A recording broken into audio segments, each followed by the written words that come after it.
Hola, hola. Hoy nos metemos de lleno en un tema que es un antes y un después en la historia del siglo XX, el proceso de descolonización. Esta es la guía definitiva para entenderlo todo. Miren, este es nuestro plan de batalla. Primero, ¿qué es esta vaina de la descolonización? Después, ¿por qué pasó? Luego veremos que hubo dos caminos, uno tranquilo y otro no tanto. Nos vamos a Asia y África a ver los casos más importantes. Y cerramos con las consecuencias y, claro, los datos clave que no se pueden olvidar. ¡Arranquemos! Primera parada obligatoria, el concepto. ¿De qué estamos hablando exactamente cuando decimos descolonización? Vamos a dejarlo súper claro. A ver, en palabras sencillas, es el proceso en que las colonias se independizan políticamente de sus jefes europeos. Pensemos en un divorcio masivo a nivel mundial. ¿Y qué lo aceleró? Pues que los imperios quedaron hechos polvo después de las guerras mundiales y la crisis del 29. Literalmente ya no tenían ni la fuerza ni la plata para mantener el control. Ok, ya sabemos qué es. Ahora la pregunta del millón es, ¿cómo es que estos imperios, que parecían indestructibles, se vinieron abajo? Vamos a ver las causas de ese derrumbe. Pensemos un segundo. ¿Por qué justo después de la Segunda Guerra Mundial? Es que imaginen que los imperios eran como un celular viejito con la batería en 1%. La guerra fue el golpe final que les gastó esa última rayita. El sistema simplemente colapsó. Bueno, esta caída se sostuvo en tres patas. La primera, la economía. Potencias como Francia e Inglaterra quedaron en la ruina. Y créanme, mantener un imperio cuesta un dineral. La segunda pata, la social. Las élites de las colonias se fueron a estudiar a Europa, volvieron con ideas de libertad y ¡pum!, se pusieron al frente de los movimientos de independencia. Y la tercera, la política. La ONU, recién creada, dijo no más colonias. Y por si fuera poco, las nuevas superpotencias, Estados Unidos y la Unión Soviética, estaban felices de apoyar estas independencias para ganar aliados en la Guerra Fría. Ahora, mucho ojo con esto. No todas las independencias fueron iguales. No, señor. Básicamente hubo dos rutas para llegar a la libertad. Una por las buenas y otra por las malas. Por un lado está la vía pacífica, la negociada. El campeón de esta fue el Reino Unido. Su estrategia era, ok, te doy tu independencia política, pero seguimos siendo socios comerciales, ¿eh? El ejemplo de manual es la India.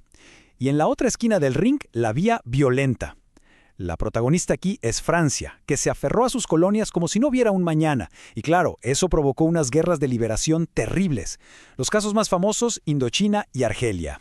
Muy bien, ya tenemos la teoría. Ahora vamos a lo bueno, a los casos reales. Es aquí donde todo cobra sentido. Vamos a ver qué pasó en Asia y África. Empezamos por Asia, con la joya de la corona del Imperio Británico, el caso que lo cambió todo, la independencia de la India en 1947. Esta línea de tiempo es clave, porque la independencia de la India no fue solo firmar un papel, vino con una partición, una división territorial súper dolorosa. Lo que antes era un solo territorio, se rompió en 1947 por temas religiosos. Por un lado la India, de mayoría hindú, por otro Pakistán, de mayoría musulmana, que encima estaba en dos pedazos. Y la historia no acaba ahí. En 1971, Pakistán Oriental se independizó y se convirtió en lo que hoy conocemos como Bangladesh. Y en todo este lío, hay que tener en mente a tres personajes. Mahatma Gandhi, el alma de la resistencia pacífica, Pandit Nehru, que fue el primer ministro de la India libre, y Mohammed Ali Jinnah, el líder que presionó hasta conseguir un estado propio para los musulmanes, Pakistán. Bien, ahora cambiamos de canal, dejamos el modelo británico y nos vamos al caso de Indochina, el tremendo pantano donde se metió Francia. El proceso aquí fue totalmente distinto. Paso 1. Un movimiento llamado Viet Minh, con Ho Chi Minh a la cabeza, lucha por la independencia. Paso 2. El momento decisivo. Francia es humillada en la batalla de Dien Bien Phu en 1954. Y paso 3. Se firman los acuerdos de Ginebra, que dan la independencia, sí, pero parten la región. Nacen Laos, Camboya y un Vietnam dividido en dos, el norte comunista y el sur capitalista. Y esta división, amigos, fue la semillita de la futura guerra de Vietnam. Ok, dejamos Asia y volamos a África, un continente entero que, al mismo tiempo, estaba despertando y exigiendo su lugar en el mundo. Para cachar la variedad del proceso en África, veamos tres ejemplos clave. Argelia, una guerra sangrienta contra Francia con Ben Bella al frente que termina con la independencia en 1962.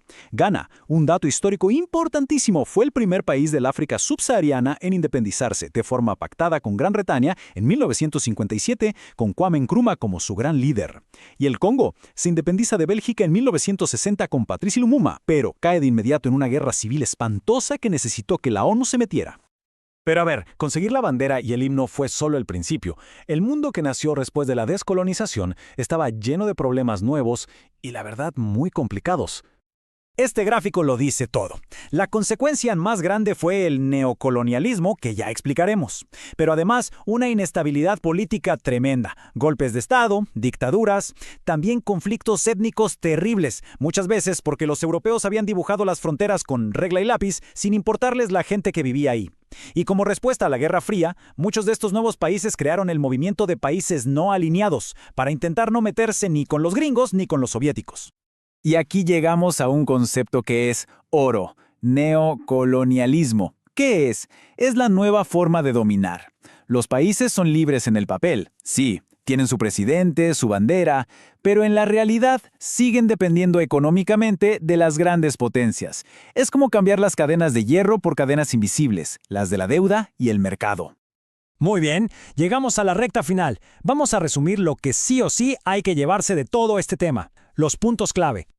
Todo este proceso se puede resumir en 3 ideas fundamentales. Solo 3. Primero, el catalizador.